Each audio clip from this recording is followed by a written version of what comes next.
kelakon ya kok apa yo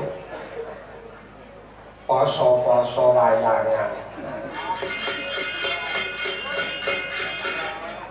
wong ki nek penemune iki beda ki ya ngono ki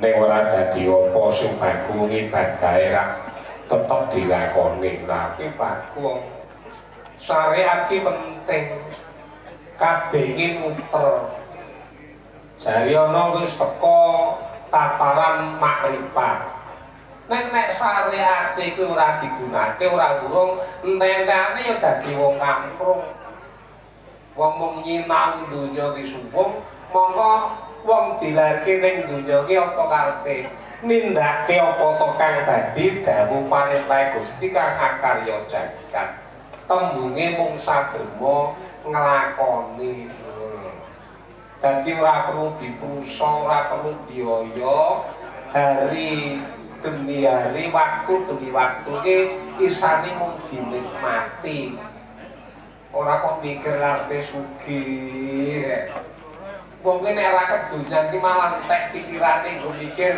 lek arepe sugih nentane malah gering buru uceng kelangan bilek wong ngono ya Mang mula urip santai menikmati hidup men awake iki waras sing utama ning ngono iya wong suwe ora srawung karo para sepuh para punden legok ya Mak wong saiki iki dalan ki akeh kok dadi ki rata dalan nom ki akeh awake dhewe iki mung milih sing brendel-brendel iku lho ngono kene iki yo ana dalang adikku lanang Rudi pungkurke pas wetengku kena lambung ki ya tak kon genteni le genten ana Mas paruan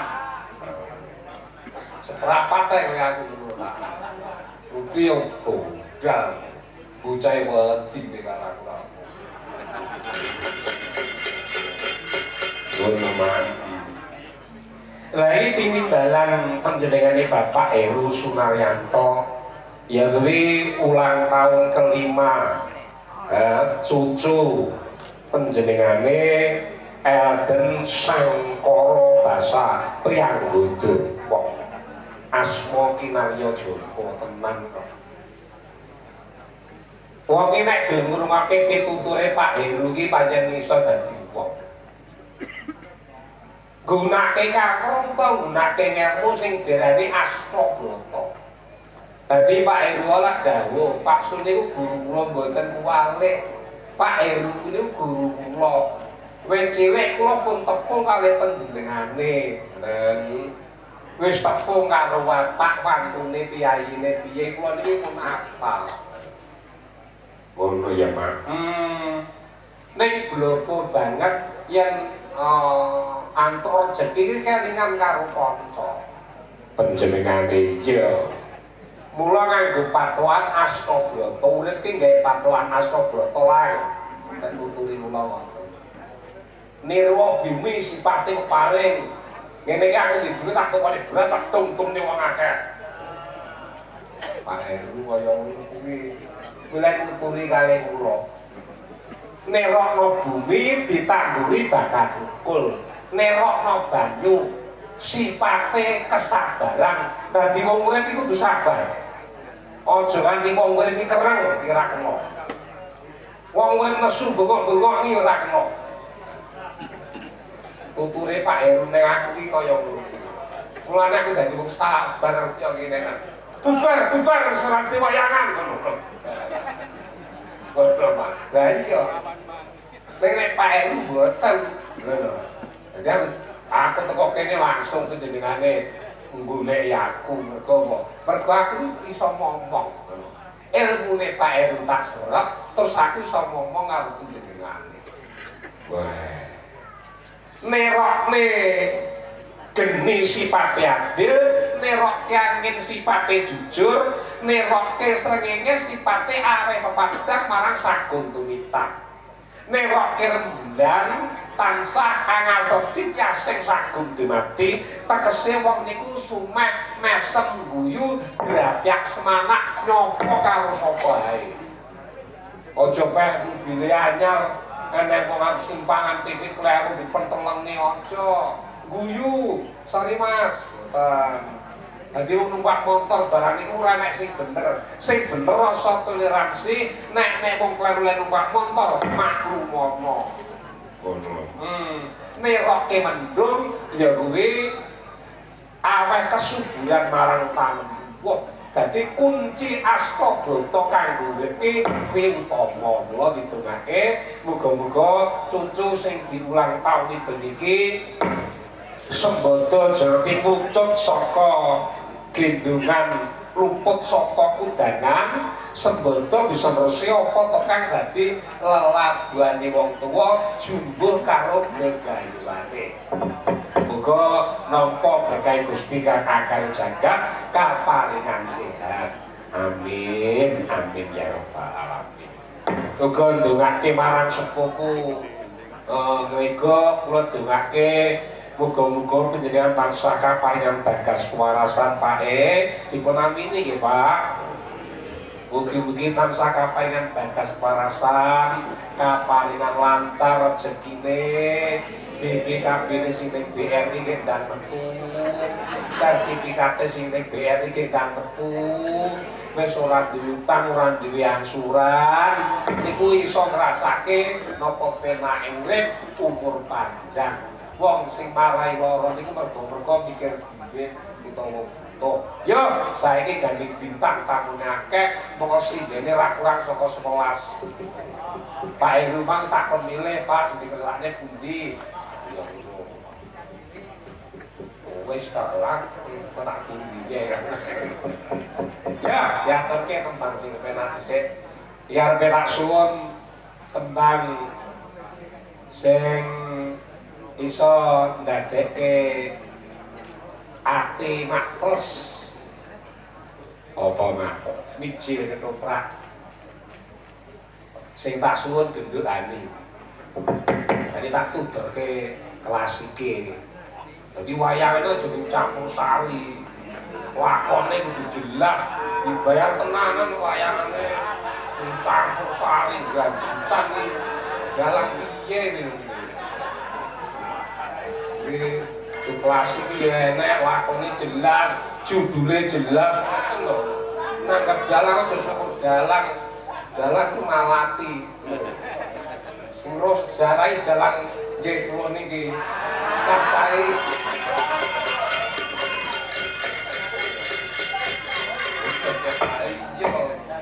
utang kol sejarah kok iso. Ya nak wijaya ketoprak kaya apa. Tapi demen anggur wong. Wong iki kalih kula kasih demen. Lek kula ndaran wong 7 taun, mulai saka 1. Nganti sakniki wong legone demen kalih kula. Oh, menar panjenengan. Aku dalan ora pansun surat bekas. Wong ganteng kaya apian, gampang ngejak ning warung. Yo. Kopi. Kopi.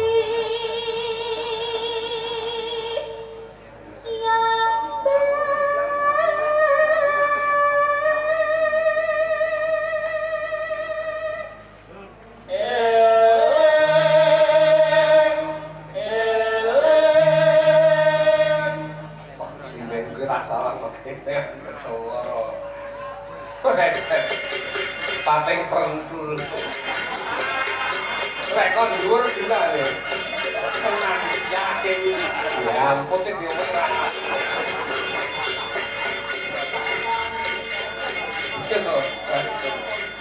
Ya cekane caca kaya wis tuwek.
Sejarah. Engko bare tak critani sejarah. Yuk.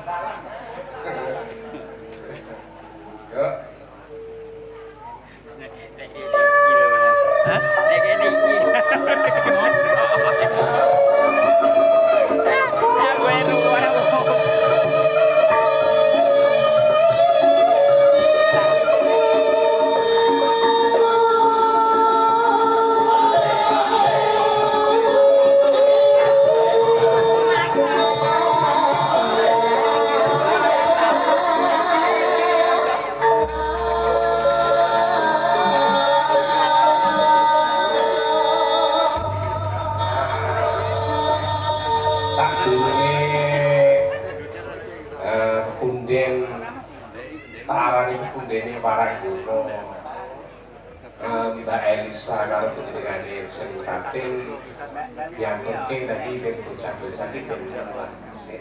Ngono ya, Mak. Aku ki Sarwati. Coba aku penyebut Mbak Jeki Narusa. Sinden saiki jenenge Jeki Narusa. Kaya penyanyi di rumah irama ya. Sek, jeneng sek. Niki nggih foto model. Model apa niku? Model madu kan? Apa sih? Apa? Model madu. Ndak maksudnya foto model ya, Bu. Jenenge. Fashion show to, Bang. Oh iya. Coba nengok. Nggih. Karo gaya iring ngono. Piye, Cak? Iringane model piye? Piye? Entar lho. Foto model iki iringane piye ben? Niki kula fashion show to, Bang. Iya, langsung.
Ngederne susu ngene kan.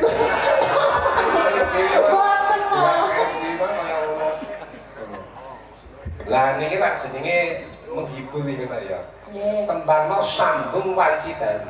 Nggih. Ya kaya napa diaturke sambung wanci dalu. Maka Mas jenengane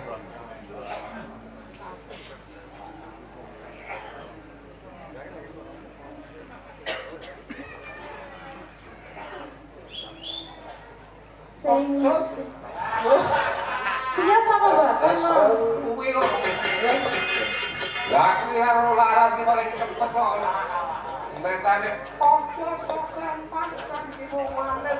Sambung wanci dalu dadi ojo lambe. Ya. Sing gedhe Pak nyebarno kang wis bojone.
nino neno neno nano.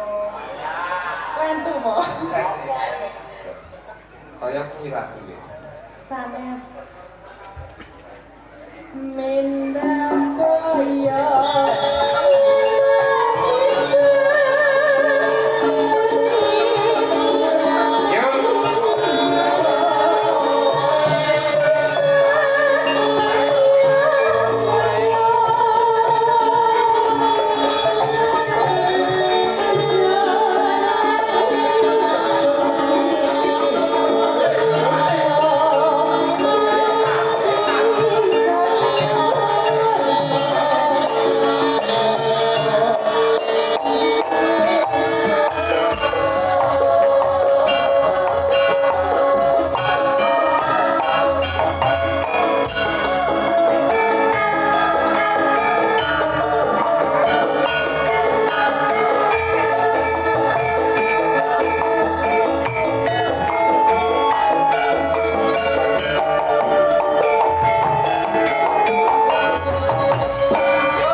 tentane ora cocok.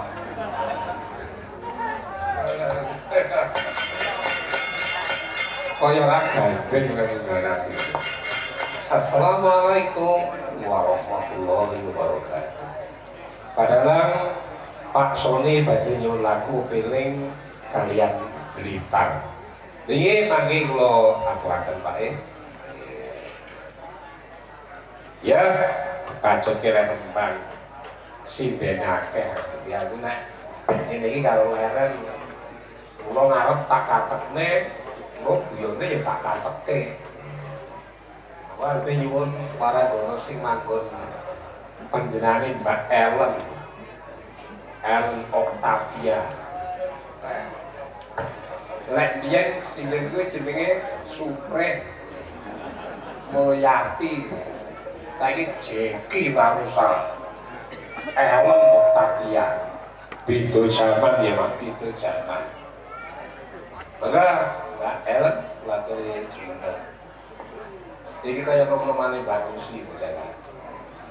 Oh, jangan lepuk. Agak golek gambar. Nopone sing mlebu mo? Kamu tuh sing mlebu napane? Ora konsum buah apane. Teges iki bisa mang seger. Seger iki wae nggih. ngene iki kon kaos aku tangane dili-dilanan kok lu sakit. Harus ditarang tinggi. Asmanipun sinten cah? Ellen mau. Ellen sinten? Ellen tok. Ellen Octavia Dawi. Nggih. Leres. Nggih, pun danu dados warang kono. Tasik nembe niki mau. Oh, nembe niki. Nggih. Derek ajar jenengan ngoten lho. Iya. Yuswa pinten no? Tasik kenya to? Nggih.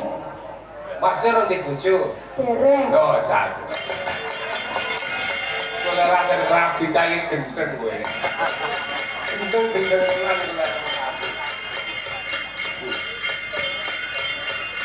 Dadi tasik kenya ya mergo awake lemu ngoten nggih. Nggih.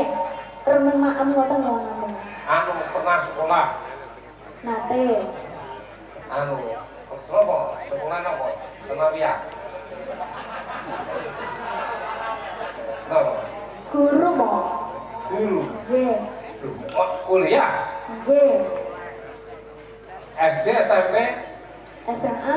SMA terus kuliah. Nggih. Jurusan Guru. guru ya apa ya? PGSD mau. Sedikit Nggih. sedikit singkatan apa? Jenengan mirengan apa sedikit to mau? Iya, aku takut. Maksudnya guru berarti sampai niku guru Nggih. iso mulang deh. Nggih, nggih. Saya ngene nek pancen kuliah ke berarti kuliah lho ya. Kuliah aku tolong ya aku pun nyoba iki muridmu.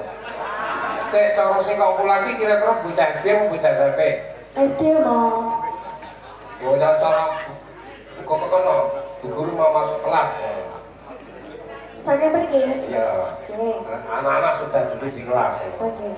Bu guru masuk. Ya, selamat pagi anak-anak. Niki dianggap anu ta siswa kula ngoten ta? Kok gawe mata pelajaran apa ngono lho? Alah ngoten. Iya. Oke, hari ini kita akan belajar matematika ya anak-anak ya.